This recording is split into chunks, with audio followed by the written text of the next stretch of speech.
Thank you so much. It's easy to lure me back to Cambridge because I was a resident here for 30 years and worked at Litauer just across the street. And now I'm at Columbia University, but always thinking and admiring this community and your leadership. I have 20 minutes to tell you about the state of the world, which reminds me a little bit of the old Russian joke that they asked Yeltsin, "How are things?" He said, "Good." "Well, Mr. President, could you elaborate?" "Okay, not good." So, how are things? Actually, not good. We're in trouble. Which is why I came here today. I'm on a furlough of 2 days between international trips. Last week to South America, followed by Central Europe and the Vatican, and then home yesterday and leaving on Tuesday for China. And but I wanted to be here, because I really admire what you're doing, but I also want you to do more. And maybe one thing to do more is to have all of you take some responsibility to reach out to schools, to the wonderful kids that are fast becoming our leaders and moral conscience, because they really are saying no BS to the sons of bitches that run this country right now. And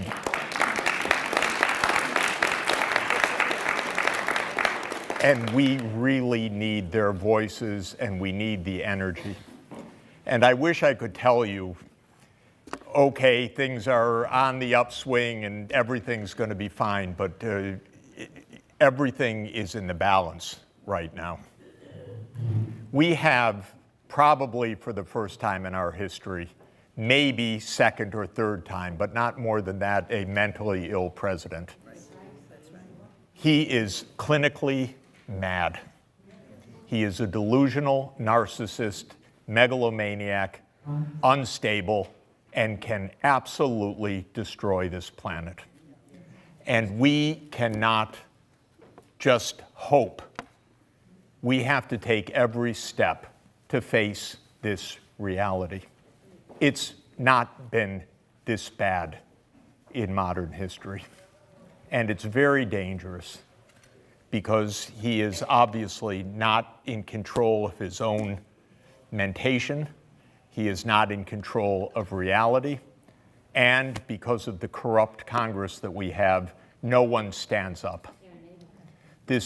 We are in the depths of our politics right now. Congress is absolutely bought. You look at what's just happened. I thought it was bad enough having ExxonMobil own the State Department. Now we have the Koch brothers that own it, pure and simple. Mike Pompeo is pure and simple a bought politician of David and Charles Koch, and has been all along. And this is a wonderful country. Money can buy you everything. It can buy you the US Senate. It can buy you the Republican Party. We know that it can buy a lot of bots on social media that absolutely undermined our democracy. I'm wondering whether we can have a class action suit against Facebook, because Mark Zuckerberg didn't learn manners here at Harvard. And Facebook did incredible damage last year. Today, there's another story about how they bought and Facebook sold personal data of millions of people to this Cambridge Analytica, which was the Bannon operation. Our data, which they use to manipulate our democracy, and Facebook says, "Oh, I'm sorry, we didn't notice," because all they want to do is make money, even if it completely suborns our democracy. So that's why I'm here, because we have to get organized. I note you have a popular Republican governor. I don't know him personally. Go please talk to him to stand up and say the Republican Party does not have to say publicly that he repudiates Trump, that he repudiates this destruction of democracy, that he repudiates the attack on science, that he repudiates tax cuts for the super rich. I don't know this man, but he's apparently popular and a moderate. And that's the kind of Republicans we once had. We're down to a small number of them. Maybe that's not true. But go to the State House, please. See if this guy's for real. Because we need people to stand up and say, we're not going to let the U.S. go down the drain because of a nut who got there with completely unprincipled behavior, and we've never seen anything like the corruption that is underway throughout the government. I was in India 3 weeks ago, and there was Donald Trump Jr. full-page ads coming to sell his condos. You just cannot even believe how crude these people are, how completely disgusting they are. And we cannot normalize it, ladies and gentlemen. We can't let this be normal. Amen. And that's why we have to say what it is. And we have a man with an illness who needs treatment and who does not have adult supervision, because the so-called adults in the room are all generals. And do not rely on the generals for peace. And now we have, I'm just reading the news this moment, that it'll be the CIA that manages the North Korea summit. That is a disaster. There is no more failed organization in American history than the CIA. No organization that has gotten us into more trouble, that has created more instability, that has caused more wars, that has caused more destruction than the CIA. By the way, just as an example, what are we doing in Syria? Have you heard an honest account from anybody? Have you read one coherent account in the New York Times, our paper? No. Nor anyplace else. You're told it's a civil war. That's no civil war. This was an attempt by the CIA together with Saudi Arabia in early 2011 to overthrow a government, which went disastrously wrong.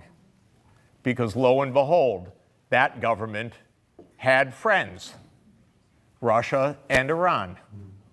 And so I'm sure the CIA told Mr. Obama, don't worry, we'll get it done, 30 days.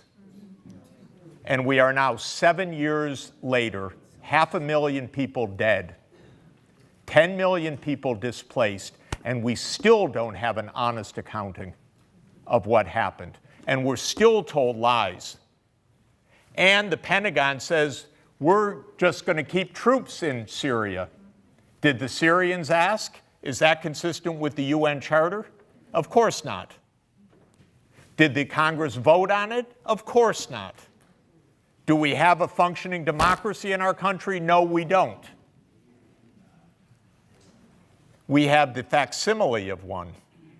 We have no control, practically speaking, over war and peace right now. We've spent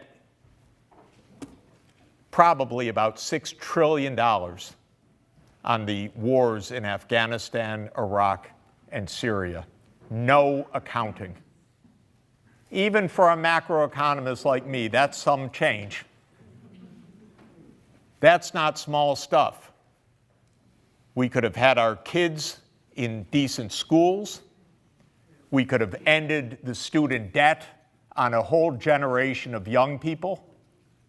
We could have easily extended health care for all, but boom, it all went up in war to kill people.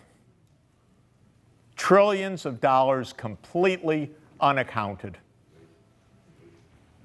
And by the way, I'm sorry to tell you, it's both parties, though the Republicans are far more disgusting and far more corrupt. The Democrats at least wring their hands when they do it.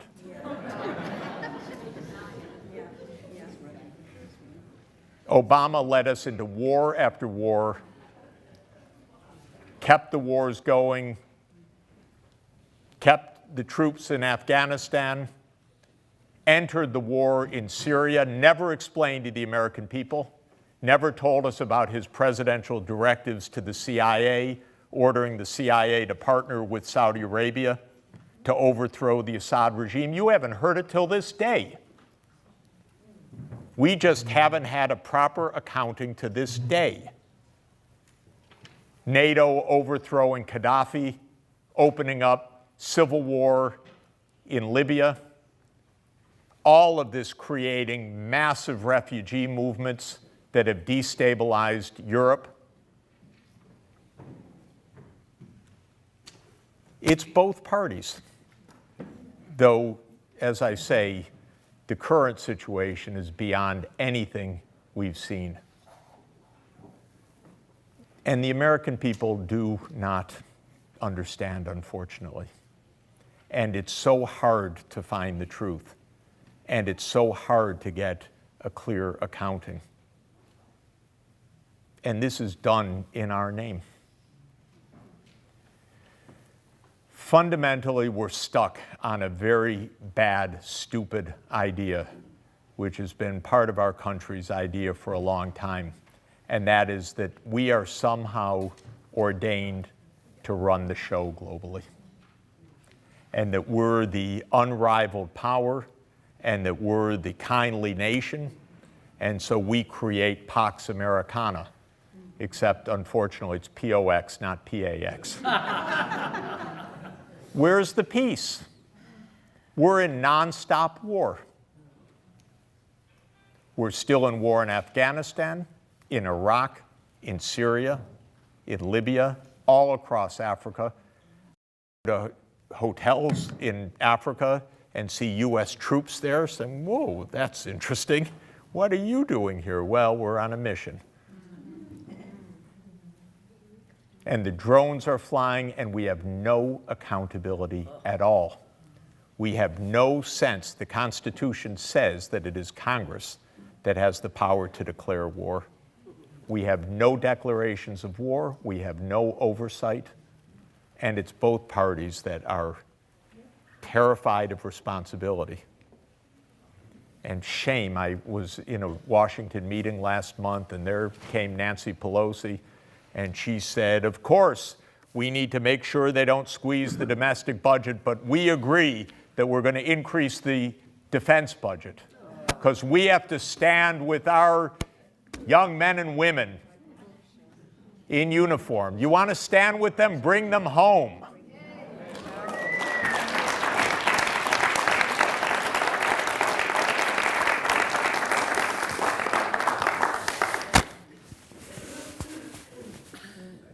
I'm really thrilled to be here with Sabina Martin, and she's going to talk in just a moment about the Poor People's Campaign. And we are, of course, at the 50th anniversary of the Poor People's Campaign and of losing two of our three greatest leaders of the last half century, Robert Kennedy and Martin Luther King, just at the 50th anniversary these weeks, and John F. Kennedy a few years before that. They killed the best that were leading the way out of this mess, that knew that we had to turn away from the military, that we needed peaceful solutions, that understood that the Cold War was a disaster and that the hot war in Vietnam was a useless, ridiculous, hopeless, tragic war of no purpose for us, which is exactly what it proved to be. And they killed the three. But what is most important of what we take from the campaigns of Martin Luther King and Robert Kennedy 50 years ago is that they understood that we need a holistic approach that aims to fight militarism and to fight poverty, and that it's the two together that's absolutely vital to reorient our country. I can tell you as an economist, this country has everything. This country has more wealth, more technology, great institutions like the one down the block. Across this country, we've got everything and we're blowing it. We're blowing it. We're letting the prosperity and the peace and the decency fall through our fingers. We're failing to know we made it and now use it decently. Live morally, live ethically, be responsible. Instead, we have the idea we need to run the world. You know what? The world does not want to be run by the United States. It doesn't need to be run by the United States. It needs to find the U.S. not as leader. We are not the indispensable country. We are not the last great hope of the planet. We're one part of the world where all over the world people yearn for peace, decency, a measure of well-being, societies that function, and not being swept away by environmental destruction. That's what people want. And we need to take the campaign from 50 years ago and make it our campaign now. And the time is extraordinarily short. And we need to be very clear as the kids are. No BS. No crazy people as president. No more wars out of the madness of our so-called defense establishment, which I call our offense establishment, because I don't notice any defense about it. It's all offense. We need to understand we're at the end of the line to keep the climate safe. We're past the line. And yet we've got a president drill everything everywhere, get as much carbon dioxide into the air, wreck the planet as fast as possible. These people are mad. They're evil. They are. They're greedy SOBs. And they're on the take. That's all it is. And the Koch brothers are the two leaders. Rupert Murdoch, add in, one of the most disgusting people on the planet, an absolutely mentally ill president, and a completely corrupt Congress. That's our charge. It's not easy. This is tough. And we're not winning. We haven't been winning for a long time. And we have lost so much time. And we're at the verge of more wars. They can't wait to have a war with Iran. I have a rule which I'd like to suggest for mass peace, which is I have a principle which I would like to get adopted, that America's not allowed to go to war with any country unless at least half the American people can name 2 cities in that country. My view is this would put an end to all war. Just a basic stipulation. We don't need a war with Iran, God forbid, and it still absolutely can happen, a war with North Korea. The continuing wars in Syria where you can't even say what it's about, but we're still fighting, not ISIS. ISIS isn't even there anymore. We're funding the rebels to still take territory from Assad. We're still fighting Obama's war. All we're doing is leading to the mass destruction of Syria because now it's a proxy war with Russia. It's mind-bogglingly stupid. So I wanted to come here to say thank you and to tell you I am completely, in any way I can help. I want to continue. I want you, because this is a great, very important organization, reach young people, reach comparable efforts around the country. Join the Poor People's Campaign because we need to fight both poverty and militarism. And let's not lose any moment. Let's not lose any energy. This is really a moment of truth for this country. Thank you very much.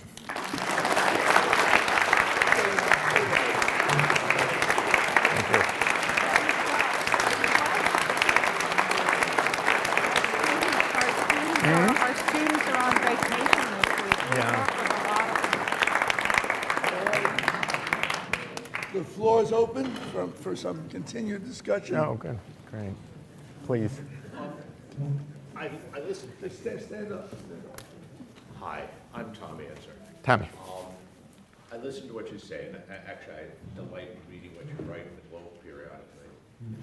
And as I listened this morning, what I think I hear, which is kind of what I sort of knew, that the real stakes are that people like the Congresswoman from California care about the military jobs in the factories that are in her district. And I was amazed every time Donald Trump walks out of a foreign country, there's a deal that's been made. He's selling arms. He's the biggest arms broker in the world. Absolutely. And it's just so wrong. Yeah. The basic idea of our country right now, of our political system, is that we're in the hands of a few powerful lobbies that absolutely are against the public interest and are absolutely against the majority of Americans. And what are they? One is the military establishment, the military-industrial complex, and our weapons industry, including the assault weapons and so on. That's number one. The American people overwhelmingly want gun control and overwhelmingly want peace, but we don't get it because of powerful vested interests. Second is Wall Street. Look who runs economic policy. It's been Goldman Sachs for the last 25 years. I wrote about that last week. It's been one disaster after another. They're not in the interest. It's a different Sachs, by the way. I have found no link. I've looked, you know. I could endow this organization, but alas, no. But you've had one after another Wall Street group of officials, and it's, by the way, it was with Clinton, bringing Bob Rubin in, and then Hank Paulson, and then Summers, and all of the Rubin proteges under Obama, same deal. And then this guy, Gary Cohen. To know him is not to love him, I can tell you, by the way. You know, I like that he opposed this just incredibly stupid. I can't even tell you how stupid this stuff is, this tariff business. Our president is so ignorant, you cannot even believe it, but also corrupt because he's surrounded by people who are invested in the steel industry. Okay, in any event, to know Cohen is not to love him. And what was his job? His job was to get the most unfair, unaffordable tax cut through.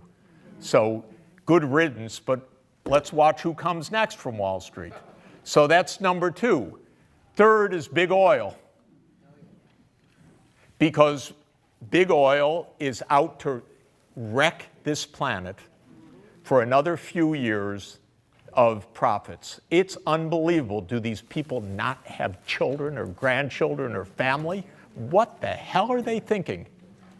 And this phony business, we're not sure about climate change. We had $306 billion of losses from 3 hurricanes in a row and massive forest fires last year, record. I don't know if it's real. They're not so stupid, they're just evil, honestly. They're so corrupt, you cannot believe it. So the problem in our country is corruption of politics. And as Supreme Court, I'm ashamed to say that Mr. Roberts was my classmate in class of 76 at Harvard, because somehow Harvard didn't teach morality right. And this guy is presiding over, handing over our politics to the most corrupt people, Citizens United and all of that. So that's what's happening. It's not real, it's not as if we couldn't find other work for Americans, that the only work could be that they sell missiles to Saudi Arabia. Are you kidding?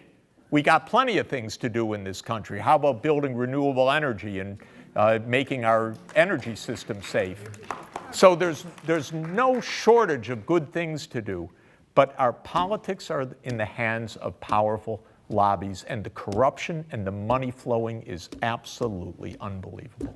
That's our problem. Yes. Spent on the wars, and that money was literally printed out of thin air by the Federal Reserve. What's your opinion on the legislation that's struggling right now to audit the Fed? I want to audit the Pentagon and the CIA first.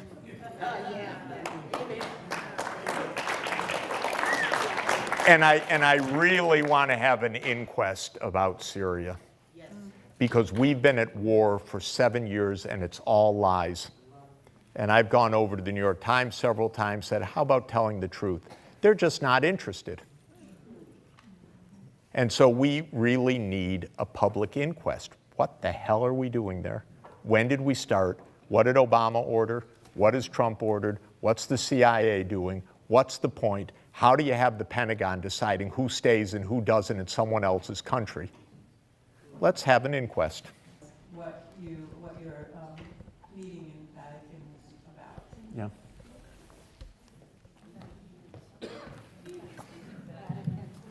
I work with the Pontifical Academy of Sciences and the Pontifical Academy of Social Sciences on sustainable development.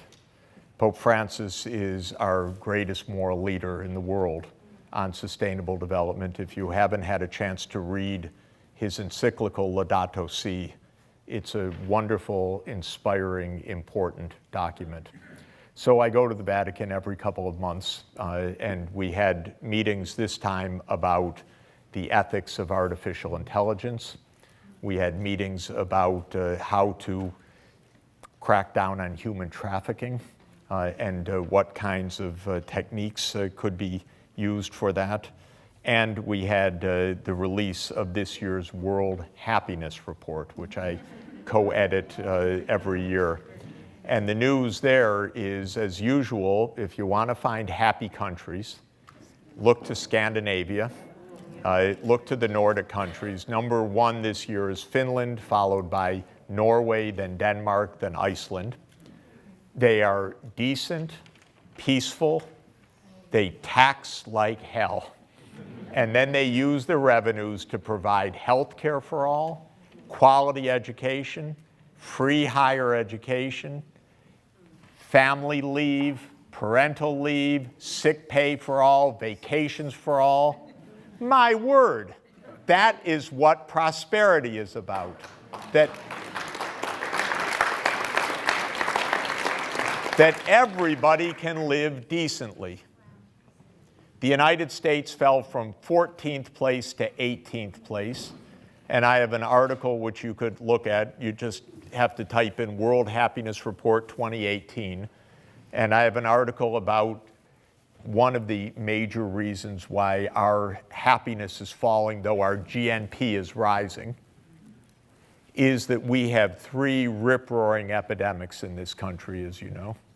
Yep. We're the #1 obesity country in the world, and that is because we have a food industry that is completely irresponsible, unregulated, wrecked the American diet, and created an epidemic of metabolic disease in this country over the last 30 years with no responsibility. That's number one. Second, of course, we have the opioid epidemic. That is also a corporate-caused disease. Purdue Pharmaceuticals and others, OxyContin manufacturers, getting doctors to prescribe drugs that they know are addictive. And third, we have a epidemic of depression, especially among adolescents now, and we don't have mental health services that are adequate. What are we doing with our wealth? Does it really all have to go to Zuckerberg and to Tim Cook and to Jeff Bezos? No. Come on. So why did we just give them massive tax cuts in December? Does Bezos really need $110 billion of net worth? No human on the planet needs anything